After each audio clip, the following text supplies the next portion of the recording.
Ob Mednarodnem tednu otroka pri varuhu človekovih pravic poudarjamo, da je pomembno zagotavljati vsem otrokom enake možnosti in enake pravice. Že pred izbruhom koronavirusa je več tisoč otrok v Sloveniji živelo pod pragom revščine, zdaj je takih otrok še več, kar je zelo zaskrbljujoče. Vsi otroci tudi žal nimajo možnosti živeti v družini, kjer bi se počutili varno in sprejeto.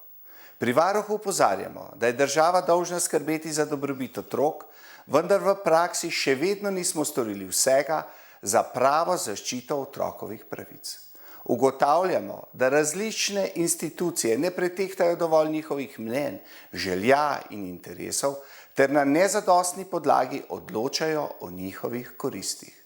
Še vedno prepogosto tudi opažamo, da so otroci v postopkih, v katerih so udeleženi, obravnavani kot objekti odločanja in ne kot subjekti pravic.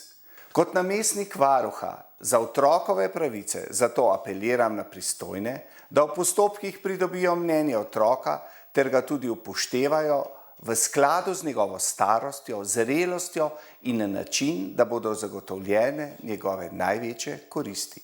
Ob tem opozarjam, da se morajo ti občutljivi postopki izvajati v realnem času in z največjo mero občutljivosti do udeleženih otrok, ki jih ravnanja pristojnih ne smejo še dodatno travmatizirati.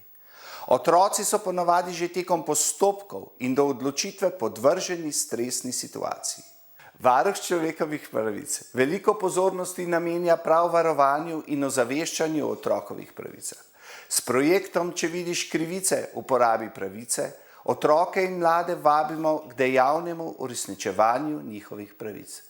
Če ste se znašli v težavah ali stiski, nas pokličite na brezplačno številko 080 36 86 ali nam pišite na mail otroci@varuh-rs.si.